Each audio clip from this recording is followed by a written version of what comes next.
안녕하십니까. 일치월장학원 대전 둔산점 부원장 맡고 있는 김기석입니다. 자, 이제 슬슬 중학생들, 특히 3학년 학생들 아주 큰 결정의 시기가 다가오고 있죠. 고등학교 어디 쓸 것이냐. 이미 어느 정도 좀 정리가 끝나서 A 학교 쓸지 B 학교 쓸지 양자택일의 그 갈림길 앞에 서 있는 학생들도 있고, 조금 안타까운 경우는 정말 막연한 경우죠. 어느 학교를 가야 될지 전혀 모르겠어요. 일단 좋은 학교 가야 된다는 생각은 있는데 무엇을 기준으로 좋은 학교인지를 판단할 수 있을 것인가, 이것도 잘 모르겠습니다. 이러한 질문도 좀 되게 많이 나오고 있는 것 같습니다. 그래서 오늘은 고등학교 일단 선택할 때 무엇을 기준으로 우리가 생각하는 것이 좋을 것인가, 이 부분에 대해서 나름 가이드라인 세워드리고자 영상 한번 준비해봤습니다. 자, 그럼 일단 하나씩 안내 시작하도록 하겠습니다. 일단 최우선적으로 우리가 고려를 하고 싶은 그 기준 중에 하나가 당연히 성적 따기 좋은 학교, 좋은 성적을 얻기 좋은 학교가 어디냐, 아마 요거지 않을까 싶습니다. 그런데요, 일단 제가 먼저 예시를 한번 들어볼게요. 자, A 학교가 있습니다. 자, 요 A 학교는 교과서 위주로 시험 문제를 내는 학교예요. 그러니까 이 학교 학생들은 시험 공부할 때 보면은 교과서, 참고서, 자습서, 선생님들 수업 필기했던 거 그거 열심히 달달달달 외우고 들어가면은 일단 기본 이상의 성적이 나올 수 있는 그런 시험 문제를 내는 학교입니다. 이게 A 학교예요. 근데 B 학교 잠깐 볼게요. 자, B 학교를 봤더니 이 학교는 자습서도 의미가 없고 선생님들 수업 들어도 시험 문제 풀 때 과연 도움이 될까, 사실 그런 의구심이 들 정도로 외부 지문이 많은 학교예요. 수능이나 모의고사 변형 문제도 많이 내고, 생전 처음 보는 작품들 어디서 발굴해 오셔가지고 그렇게 시험 문제를 내요. 공부하다 죽겠어요. 여기는 어떻게 될지 전혀 감이 안 잡혀서 모두가 힘들어하는 학교예요. 자, 여기 두 학교가 있다고 했을 때요, 한번 생각해 볼게요. 어느 학교가 성적 따기에 조금 더 유리한 학교일까요? 생각해 보셨습니까? 많은 학부모님들이랑 아이들이 이렇게 생각을 해요. 당연히 A 학교라고 생각을 해요. 물론 이해는 됩니다. 시험 문제가 쉽게 나오니까 일단 풀 수는 있어요. 풀 수는 있고, 공부할 때 그 부담감도 많이 적어요. 그러니까 최소한 원점수는 확보할 수 있겠다라는 생각을 가지고서 A 학교가 성적 따기 좋은 학교야 라고 생각을 하십니다만, 요 생각은 조금 조심하시는 게 맞다고 생각을 해요. 무슨 말씀이냐면요, 모든 과목이 다 그렇다는 건 아니지만 메인 과목, 메이저 과목들, 국영, 수사, 과의 메인 과목들은 상대평가입니다. 몇 점을 맞았느냐가 아니라요, 전체 학생들 중에서 몇 퍼센트에 해당하느냐가 등급을 결정하는 요소라는 겁니다. 어느 학교를 가나 마찬가지예요. 1등급이요? 좋죠. 우리 희망사항이죠. 그리고 그렇게 따야죠.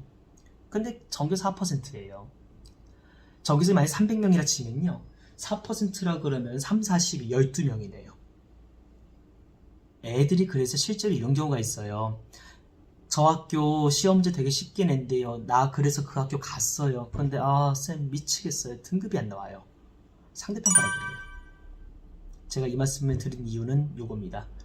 시험 문제가 쉽고 어렵고 물론 따져야죠. 따져야 되는데 그것보다 우리가 중시해야 되는 무언가가 존재한다는 겁니다. 그럼 우리는 무엇을 따져야 되냐? 무엇이 점수 따기 좋은 학교의 기준점이 될 수 있겠느냐? 평가 형식을 보셔야 돼요. 자, 화면 잠깐 보실게요. 화면 보시게 되면, 자, 첫 번째 학교입니다.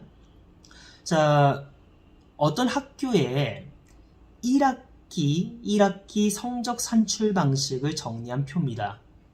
보실까요? 자, 일단 중간고사 40%에 기말고사 40%, 수행평가 20%네요. 그러면은 지필 80에 수행 20이네요. 되셨습니까? 근데 이 학교를 한번 보겠습니다. 다음 학교 한번 볼게요. 다음 학교를 봤더니 수치 차이가 크게 나네요. 참고로 둘 다 일반 고등학교입니다. 일반 자사고나 특목고나 둘 다 일반 고등학교입니다. 이 학교를 봤더니 지필평가 중간 기말 합쳐서 50%인데 수행이 50%래요. 수행평가 내용도 한번 볼까요? 이렇답니다. 뭐 글 쓰고 하는 막 이런 거네요. 자, 어머님들께서요, 잠깐 영상 멈추셔도 괜찮고요. 잠깐만 좀 한번 요 생각 한번 해보세요. 아니면 아이들도 한번 스스로 한번 생각해 보세요. 본인이 중학교 때 공부할 때 어떤 식으로 했었는지 한번 그거를 생각해 보셔야 돼요. 나는요, 뭐 글 쓰고 발표하고 만들고, 나 그거 별로 안 맞아요. 잘 하지도 못하고요. 그냥 가만히 앉아가지고 열심히 그냥 문제집도 풀고 교과서에 나온 거 정리하고, 나는 이게 내 성격에 맞아요.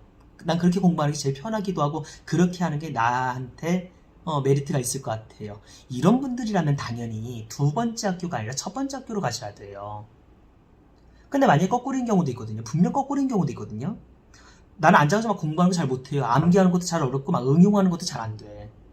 근데 뭐 쓰고 만들고 하는 거 그나마 조금 자신 있어요. 그럼 이 학생들 같은 경우는요, 두 번째 학교를 가시는 게 어쩌면 성적을 일단 획득할 수 있는, 성적 획득할 수 있는 가능성을 높이는 방안이 될 겁니다. 왜 그러냐? 수행평가 비율이 높다라는 건요, 약간 이런 경우가 발생할 수 있다는 거예요.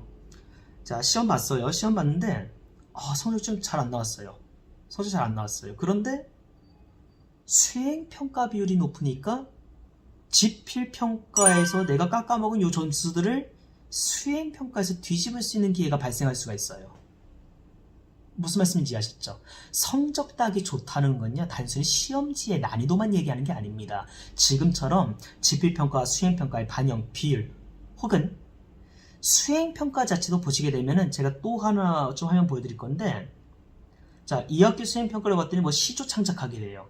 자, 시조 창작하기라 써 있습니다. 그냥 주어진 시간 내에 쭉 시조 형식 맞춰가지고 3장 6구 45자 내외 그것만 맞췄으면 돼요. 그러면 그냥 만점이에요. 이런 수행평가가 있는 반면에, 다시 또 다른 학교 보여드릴게요. 이 학교를 봤더니, 아까 그 학교입니다. 5대5였던 그 학교. 글쓰기예요. 심지어 구성도 탄탄하게 딱 몇 단 구성까지 딱딱딱 맞췄어야 돼요. 둘 중에 뭐가 더 수행평가 난이도가 낮을 거라고 생각하세요? 당연히 시 쓰는 게 조금 더 난이도가 낮아요. 왜? 짧게 쓰니까요. 고민할 게 별로 없으니까요. 이 수행평가 형식도요, 이 수행평가도 내 성적 반영 들어가는 거잖아요. 내 성적에 들어가는 거잖아요. 수행평가 형식도 나한테 맞는 학교가 있고 아닌 학교가 있습니다. 성적 따기 좋은 학교는 이 모든 것을 고려해서 따지셔야 돼요. 되셨습니까?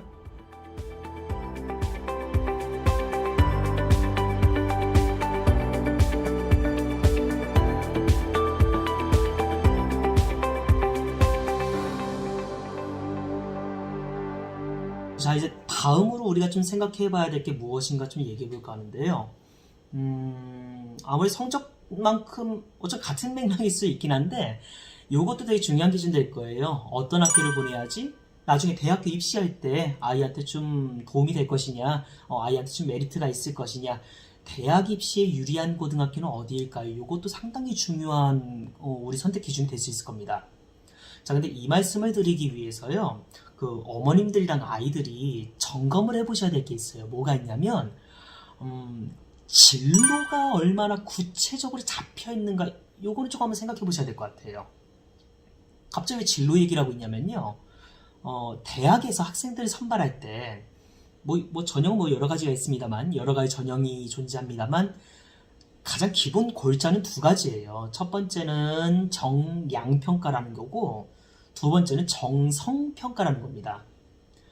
정량평가라고 하는 것은 명칭 그대로 양적인 측면입니다. 그러니까 성적이라고 생각하시면 돼요. 얘가 얼마만큼 성취도를 보이고 있느냐, 점수가 좋아? 우수한 학생. 이게 정량평가인 거고, 정성평가 같은 경우는 이제 퀄리티적인 측면입니다. 이 학생이 우리 대학에 이 학과에 들어오기 위해서 얼마만큼 노력을 했느냐, 이거 보는 게 정성평가예요. 근데 우리 이것도 한번 좀 생각해 보는 거예요. 자, 정성평가가 아까 말씀드렸죠. 노력한 것을 본다 이렇게 말씀드렸잖아요. 이게 상식적으로 요건 말이 안 되거든요. 아니, 대학 사정관들, 평가자들이, 교수들이 우리 아이 옆에 항상 붙어가지고 맨날 관찰하면서, 이 학생은 참 자습 열심히 해. 수업 시간 듣는 태도 보니까는 막 열정적으로 막 손들고 막 발표할 일 있으면 막 아주 그냥 피를 쏟아내면서 막 발표를 해. 그거 옆에서 계속 볼 수는 없어요. 정성평가에서 노력을 본다라고 하는 게 단순하게 아이가 열심히 했는가 요거는 아니라는 겁니다. 요건 현실적으로 불가능해요. 그럼 정성평가에서 평가의 요소는 무엇이 되느냐? 되게 단순합니다. 생활기록부에 나와 있는 그 활동 내용 자체가 정성평가의 당연히 평가 요소가 돼요. 좀 더 구체적으로 말씀드릴까요? 진로와 관련된 활동이 얼마만큼 구성되어 있느냐, 그 진로와 관련된 활동이 얼마나 다양하고 많이 있느냐, 요게 정성평가의 평가 요소가 될 수밖에 없습니다. 자, 아까 대입에 유리한 학교를 선택하는 데 있어서 이 진로적인 목표를 먼저 얼마 잡혀 있는가, 진로가 얼마나 구체적인가 점검해 보자고 말씀드린 이유가 바로 여기에 있습니다. 자, 진로가 불명한 학생, 아주 분명한 학생들이라면요, 그 고등학교 정보 탐색하실 때요, 제가 지금부터 말씀드린 이 부분들 한번 같이 한번 좀 살펴보세요. 일단 첫 번째가 수행평가, 평가 방식입니다. 자, 잠깐 화면 같이 한번 좀 보실 건데, 어떤 학교의 그 수학 수행평가, 그 계획입니다. 수학 수행평가인데, 안쪽을 봤더니 뭐 수학 관련해서 뭐 어떻게 하자 써 있는데, 아, 여기 나와 있네요. 진로와 관련하여서 어떠한 내용을 담아라. 그것이 담겨져 있는가? 그것을 보겠다라고 하는 게 지금 계획에 실려 있습니다. 다른 학교도 보겠습니다. 자, 이 학교도 봤더니 뭐 수행평가 3가지 나와 있는데, 아, 여기 두 번째 있네. 여기 딱 있네요. 진로와 관련하여 요 말 나오네요. 수행평가 계획을 보시게 되면요, 단순하게 문제 풀기 아니면 자기 생각 쓰기, 그냥 단답형으로 무언가를 채워 넣는 형태의 수행평가도 있지만요, 지금 보시는 것처럼 진로와 관련된 자신의 생각, 진로와 관련된 무언가를 보여줄 수 있는 기회를 끊임없이 수행평가를 제시해주는 학교가 있습니다. 이게 학교마다 수행평가 이 성격도 좀 달라요.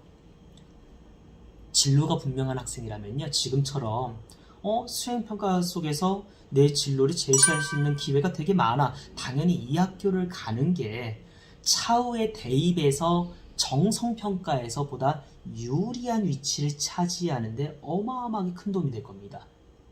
무슨 말씀인지 이해하셨습니까? 자, 이 수행평가 세부 계획을 보는 것만큼 또 중요하게 우리가 볼 만한 자료가 뭐가 있냐면요, 각 학교별 동아리 운영 계획입니다. 자, 학교마다 보면요, 되게 다양한 동아리들이 되게 생각 이상으로 되게 구체적으로 되게 많이 존재를 해요, 학교마다. 자, 근데 이거 보실 때 참 주의하셔야 될 게요, 그 동아리가 크게 2가지가 있습니다. 창체 동아리라는 게 있고요, 자율 동아리라는 게 있습니다. 자, 창체 동아리는 학교에서 운영하는 동아리, 이렇게 이해하시면 좀 편할 것 같고요. 자율 동아리라 그러면 명칭 그대로 자율, 학생들이 자율적으로 같은 목표, 같은 관심사를 가진 아이들끼리 모여서 동아리 활동하는 거예요. 그 고등학교 선택을 위한 정보 탐색 과정에서는요, 당연한 얘기지만 창체 동아리를 보셔야 돼요. 자율 동아리 같은 경우는 매년 바뀌어요. 바뀌고 나중에 뭐 학생이 필요하다 그러면 내가 뭐 만들어도 되는 동아리라서, 여기 뭐 약간 좀 뭐라 해야 돼? 약간 좀 일시적인 정보, 금방 사라지는 정보, 약간 그런 정보라서 중요도가 좀 떨어집니다. 창체 동아리 쭉 한번 리스트도 한번 보시고, 그 동아리 활동 계획이 떠 있는 학교도 되게 많아요. 쭉 읽어보시면은 여기서 막 실험도 하고 막 그러네? 와, 나 과학자 되고 싶은데 이 동아리 나중에 내가 딱 들어가야 되겠다. 그럼 나한테 도움 되겠다. 이것도 정성평가를 미리 준비하는 방법입니다. 무슨 말씀인지 이해하셨죠? 자, 여기다가 하나 더 말씀드리면은, 그 선택 과목, 학교 교육과정에서 선택 과목이 어떻게 그 수업되고 있고 언제 수행되고 있는지, 언제 수업되고 있는지 이것도 한번 같이 보시는 게 고등학교 선택할 때 되게 도움이 될 거라고 일단 확신합니다. 자, 무슨 말씀이냐면요, 이과 계열 쪽이라든가 공과 계열, 아무튼 이과 쪽 계열로 진로를 잡은 학생들 같은 경우는 사실 뭐 물화생지 그 4개 과목 1, 2 뭐 이렇게만 일단 들으면 되고, 어지간한 학교들은 그게 다 뭐 수업이 이루어지고 있어요. 뭐 크게 문제는 없을 것 같은데, 문제가 이제 문과 계열 쪽으로 진로를 잡고 있는 학생들이 문제가 돼요. 자, 무슨 말씀이냐면요, 자, 학교 잠깐 교육과정 잠깐 좀 비교 한번 해드릴게요. 자, 제가 지금 2학교를 일단 준비했는데요. 자, 첫 번째 학교, 자, 어디를 보셔야 되냐면 이 선택 과목란을 보셔야 됩니다. 선택 과목란을 봤더니 참 사회 과목도 종류 많아요. 한국 지리부터 뭐 경제, 법과 정치, 뭐 기타 등등 사회문화도 있고 막 이렇게 있는데, 자, 두 번째 학교랑 잠깐 비교해 볼게요. 두 번째 학교에서는 진행되고 있는 수업이 첫 번째 학교에서 진행되지 않고 있는 게 있습니다. 세계사 과목이 그래요. 두 번째 학교 같은 경우는 세계사 과목이 있는데 첫 번째 학교는 세계사 과목이 없어요. 그 만약에 아이가요, 나는 막 외교관이 되고 싶어요. 외교관 아니면 막 국제무역학과 이런 데 가고 싶어요. 그러면 당연한 얘기지만 세계사 과목이 나중에 아이 대입해서 정성평가 받을 때 정성평가에서 엄청 중요한 과목이 될 수가 있어요. 세계와 관련된 역사니까요. 그런데 첫 번째 학교를 아이가 만약 간다? 그러면요, 다른 학교 학생들이 세계사 수업을 들음으로써 전공적 합성을 높였는데 이 학생은 그러지 못하는 불상사가 발생하게 됩니다. 이 학교는 그러면 이 학생한테 좀 진로와 관련해서는 안 맞는 학교일 수가 있는 거죠. 그리고 이것도 한번 보셔야 돼요. 이 선택 과목이라고 하는 게요. 자, 이번에 이 표 한번 보여드릴게요. 자, 보여드릴게요. 자, 첫 번째 학교를 봤더니 사회 선택 과목도 이렇게 있고요. 이 과목들이 2학년 때 진행되고 있는 거 지금 볼 수 있습니다. 2학년 때 사회 과목들이 진행되고 있습니다. 다음 학교 볼게요. 예, 똑같이 사회 과목이 있는데 여기가 다르죠. 3학년 때 진행이 돼요. 이건 조금 주관적인 생각일 수 있는데요. 그 아이가 필요로 하는 그 과목이요, 그 선택 과목이 가능하면 3학년 때보다는 2학년 때 있는 학교를 보내시는 게 조금 더 유리하지 않을까, 저는 일단 그렇게 생각을 하고 있습니다. 이유는요, 아이들이 고3 올라갔을 때 새로운 것을 공부할 수 있는 여건이 안 돼요. 우리나라 지금 제도가 그런 것 같아요. 상상해보세요. 고3 되게 되면요, 애들이 새롭게 뭐 탐구 과목 처음부터 공부하는 그 시간 자체가 안 나요. 기존에 했던 과목들 이제 총 정리하는 시기가 고3인 거고요. 그 고3 올라가면 또 1학기 때는 또 성적 관리 또 그때 거 하면서도 자기소개서도 일단 준비해야 되지, 면접 준비해야 되지, 정신 하나도 없어요. 근데 그 상황에 새롭게 뭘 공부한다? 이건 말이 안 돼요. 고등학교 2학년 때 그나마 조금 여유가 있을 때 선택 과목이 있다는 수업 들을 수 있고, 선택 과목 수업을 들을 수가 있고, 그런 다음에 그 들을 거 다 필요한 거 다 들은 다음에 고3 올라가서 이제 뭐 학교 내신하면서 좀 했던 거 정리하고 이게 보다 더 유리하지 않을까라는 생각이 듭니다. 이게 진로가 분명한 학생들에게 제가 추천드리는 학교 선택 기준이에요.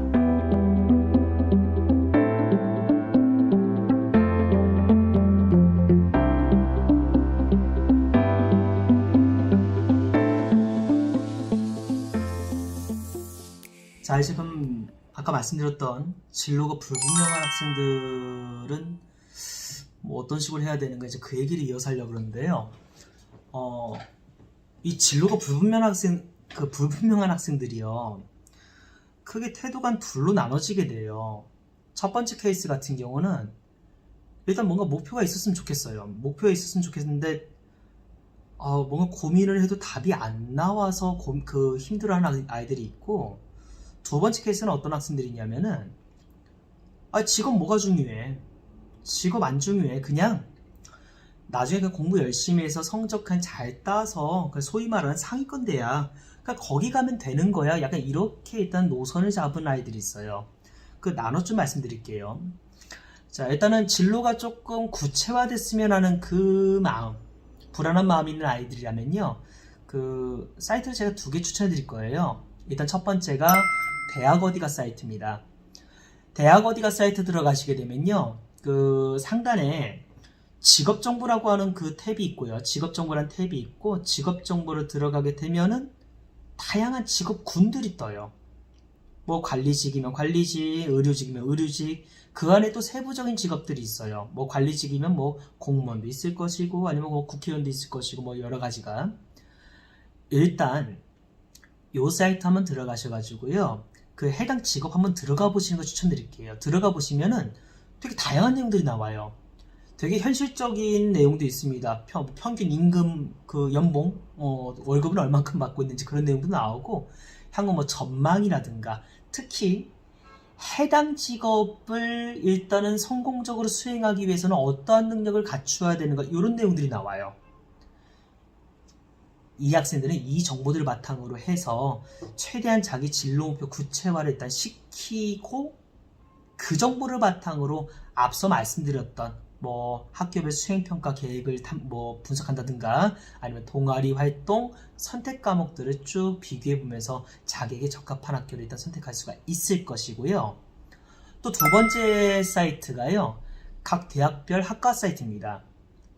그 아이들 동기부여 차원에서도 제가 이거 되게 많이 추천을 해요. 애들이 좀 힘들고 나중에 고등학교 올라가서도 마찬가지예요. 아, 힘들어, 너무 힘들어. 뭐 어떻게 될지도 모르겠고 나 잘하고 있는지도 모르겠어. 이렇다면은 학과 사이트 한번 탐방해 보는 거예요. 막 서울대 사이트도 들어가 보고 연세대 사이트도 들어가 보고 막 들어가다 보면은 학과별로 이 학과의 교육 목표라는 거 하는 게 쭉 떠요.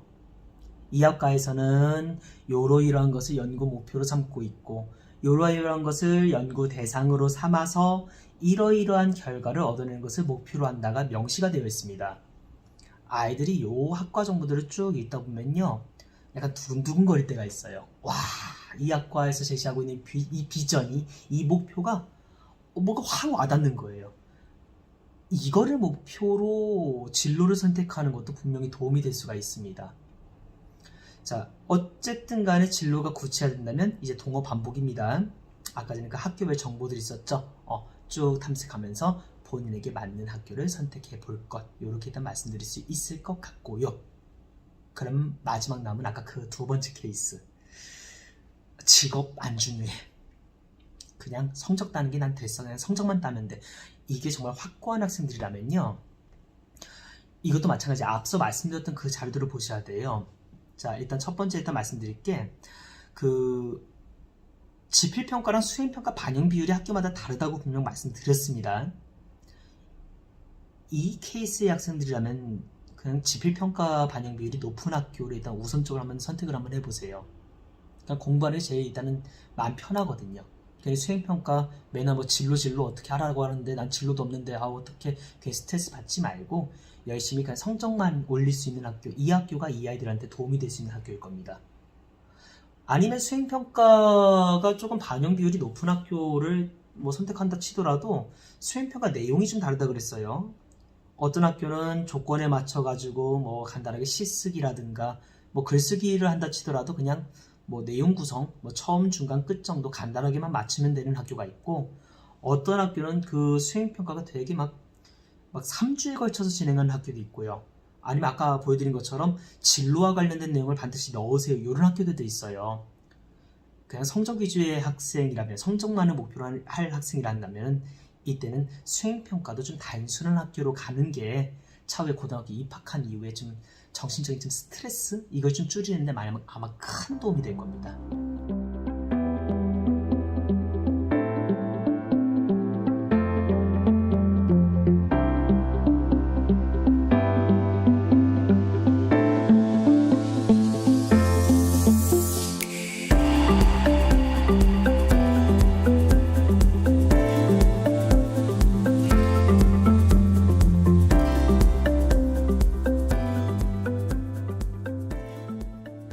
네, 이어서 이제 마지막으로 드리고 싶은 말씀으로 넘어가겠습니다. 사실 근데 그 요건 있죠. 지금 저희가 이렇게 고등학교 선택하는 기준 일단 말씀드렸을 때 우리가 지금 고민하는 그 1지망이에요. 1지망에다가 어느 학교를 쓸 거냐. 사실 그것 때문에 지금 이 말씀을 지금 드리고 있는 거지. 뭐 다 들어보셨겠지만은 2지망부터는 사실상 큰 의미가 없다 그러죠. 1지망에서 일단은 붙으면은 붙는 거고 아니면 거의 아이들 편을 좀 뺑뺑이 돌린다 그러죠. 랜덤으로 학교가 좀 배정되는 게 아무래도 좀 현실이지 않을까 좀 그 생각도 들어요. 자, 근데 어쨌든 1지망이 일단은 다 원하는 학교에서 쓰셨을 때 붙기를 일단 바라고 있고요. 1지망 꼭 붙으시기 정말 간절히 일단 기원합니다. 하는데 1지망이 붙든 안 붙든 간에 어쨌든 지금 고등학교를 앞두고 있다는 사실만큼은 변하지 않는 거거든요. 지금 드리고 싶은 말씀은 뭐냐면 고등학교를 앞두고 있는 현 시점에서 무엇을 해야 되는가 일단 이 말씀을 좀 드리려고 합니다. 자, 일단은 거의 국어 과목에 일단 좀 포커스를 좀 맞추고 말씀을 드릴 건데요.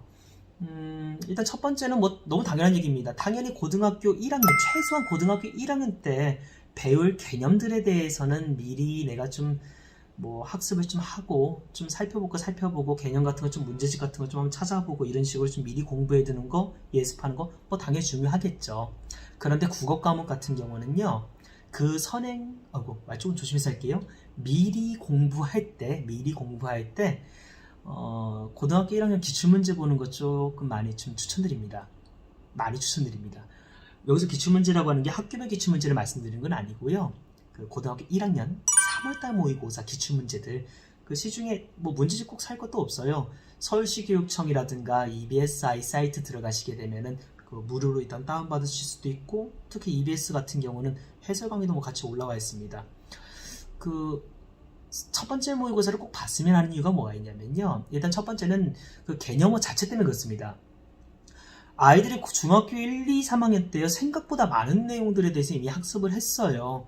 특히나 중학교 때 배우는 그 문법 그 개념들, 국어만 놓고 말씀드렸어요. 중학교 때 배우는 그 문법 개념들이 뭐 고등학교 올라간다고 없던 걸 배우느냐? 그것도 아니에요. 중학교 때 배웠던 그 개념들은 그대로 올라가되, 조금 이제 심화된 예문들, 조금 심화된 탐구 내용이 추가로 뭔가 덧붙는 형태인 거지, 기본 개념은 바뀌지가 않습니다. 그렇기 때문에 고등학교 1학년 첫 번째 모의고사인 3월 모의고사 기출문제 쭉 분석을 하면서 내가 이 개념을 알고 있는지 기억하고 있는지 점검도 하고, 만약 내가 모르는 개념을 발견했다 그런다면 그땐 그 개념만 보완하면은 충분히 중학교 전 과정에 대한 복습, 고등학교에 대한 예습, 두 마리 토끼 한 번에 잡을 수 있을 거라고 생각을 합니다. 그리고 특히나 고등학교 1학년 모의고사 문제를 풀게 되면요, 아이들이 엄청나게 당황을 해요. 중학교 때 시험지랑 너무 달라요. 아니 무슨 국어 시험지라고 써있는데 막 읽으면 과학 관련된 거, 기술 관련된 거 쭉 나오잖아요. 아이가 딱 봤을 때 주어진 시간 내에 그 기출문제를 쭉 풀고 나는 만족할 만한 점수도 얻었다 그런다면은 뭐 이미 뛰어난 학생, 제가 일단 박수 한번 쳐드리는 거고, 이거 아닌 것 같아. 나 이대로 가면 고등학교 딱 올라가자마자 좀 약간 좀 낭패 볼 것 같아. 만약에 이렇다 그런다면은 뭐 학원이 됐든 아니면 뭐 문제집을 뭐 추가로 뭐 구매를 해보든 어떤 식으로든 간에 아이가 구체적으로 준비를 무엇을 해야 되는가 스스로 일단은 뭔가 점검할 수 있는 그 기회가 될 겁니다. 그래서 일단 모의고사 문제 푸는 거 정말 일단 추천드리는 거고요. 뭐 많이도 아니에요. 한 3, 4회분 정도만, 한 3, 4년치만 풀더라도 충분히 스스로 일단 점검 가능할 거라고 생각합니다. 이게 일단 첫 번째고요. 그 다음 두 번째로 해야 될 거는, 자, 제가 지금 앞서서 계속 좀 말씀드렸던 거에서 일단 공통적인 얘기가 있었죠. 진로 얘기를 계속 했었죠. 진로 탐색이요, 만약에 좀 잘 안 돼 있는 학생이라고 한다면 진짜 시간 얼마 안 남았어요. 사실 이거 되게 좀 잔인한 얘기예요. 자기 꿈을, 장래희망이잖아요. 꿈인데 그거를 단기간 동안 결정해라. 되게 잔인한 얘기인 거 저도 알고 있습니다만, 입시를 위해서라면 조금은 고민을 좀 해봐야 될 것 같아요. 아까 대학 어디가 사이트도 말씀드렸고 대학별 학과 사이트도 말씀드렸습니다. 한번 쭉 보면서 본인이 일단 진로 한번 좀 구체화시켜 보시고, 만약에 좀 목표가 좀 잡혀있다고 한다면요, 이 학생들은 이미 거기서 이미 땡큐거든요. 이미 남들보다 앞서가고 있는 거라고 전 정말 믿고 있습니다. 앞서가고 있는 상황이신 거고요. 이분들이라면요, 한번 요렇게 한번 해보세요. 본인 전공하고 관련된 책들 최소한 10권을 읽어야 된다고 생각을 해요. 본인 전공과 관련된 책들, 인문교양 서적들, 서점 가서 한번 쭉 한번 10권 정도는 좀 미리 한번 좀 구입을 해서 한번 좀 미리 한번, 아니 도서관에서 책 빌려서 한번 좀 미리 읽어보는 거 고등학교 올라가서 분명 도움될 겁니다. 이유는 되게 단순해요. 아까 보여드린 것처럼요, 고등학교 수행평가 중에 진로 관련해서 책 읽고 뭐 써라 이런 수행평가 되게 많거든요. 지금 미리 읽어놓는다면 나중에 고등학교 올라갔을 때 그때 가서 읽는 것보다 당연히 메리트가 있을 수밖에 없어요. 남들 막 부랴부랴 막 책 골라가지고 막 읽기 시작할 때 나는 이미 읽어놓은 거, 가능하면 뭐 기록도 남겨놓으면 좋죠. 책 내용도 한번 미리 한번 요약해놓고 감명 깊은 것도 한번 메모해놓고 이게 내 진로랑 어떤 관련이 있는가 이렇게 하면 쭉 미리 한번 정리해서 나만의 독서록 미리 만들어 놓는다면 남들보다 시간적인 메리트를 분명히 크게 얻을 겁니다. 그게 정말 장담합니다만 이 획득하게 된 시간적 메리트, 그 시간만큼 더 공부할 수 있는 시간이 돼요. 당연히 이거는 성적으로까지 이어질 수 있는 지필평가에서 메리트까지 이어지는 정말 중요한 부분이라고 생각을 해요. 확신합니다. 꼭 한번 나만의 도서 리스트 한번 만들어 보면 어떨까 이 생각 드는 것 같습니다. 자, 일단 이렇게 하면 일단 제가 드릴 수 있는 말씀, 고등학교 선택 그리고 현재 무엇을 준비해야 되는가에 대한 얘기는 간단하게 일단 마무리가 된 것 같습니다. 자, 제가 뒤에 영상 뒤쪽에다가 사이트, 제가 지금 언급드렸던 그 사이트들이랑 추가로 또 알고 가시면 좋을 것 같은 사이트 제시해 드릴 겁니다. 정말 늦기 전에 좀 미리 한번 들어가서 미리 한번 좀 준비해 주시기 바라고요. 왜 한자성어도 그런 말 있잖아요. 유비무환. 준비된 자는요, 걱정이 없어요. 꼭 한번 들어가 보시는 게 추천드리고, 만약에 좀 사이트 들어가 봤는데도 아우 잘 모르겠어요. 어떻게 봐야 될지도 모르겠고, 아유 그래도 약간 좀 구체 좀 상담 받아보고 싶습니다 하시는 분 있다 그러면은 언제든 괜찮습니다. 학원으로 한번 연락 주시면 저희가 할 수 있는 최선의 상담, 최선의 조언 일단 해드릴 건 약속드리면서 저는 영상 이렇게 마무리하겠습니다. 이상입니다.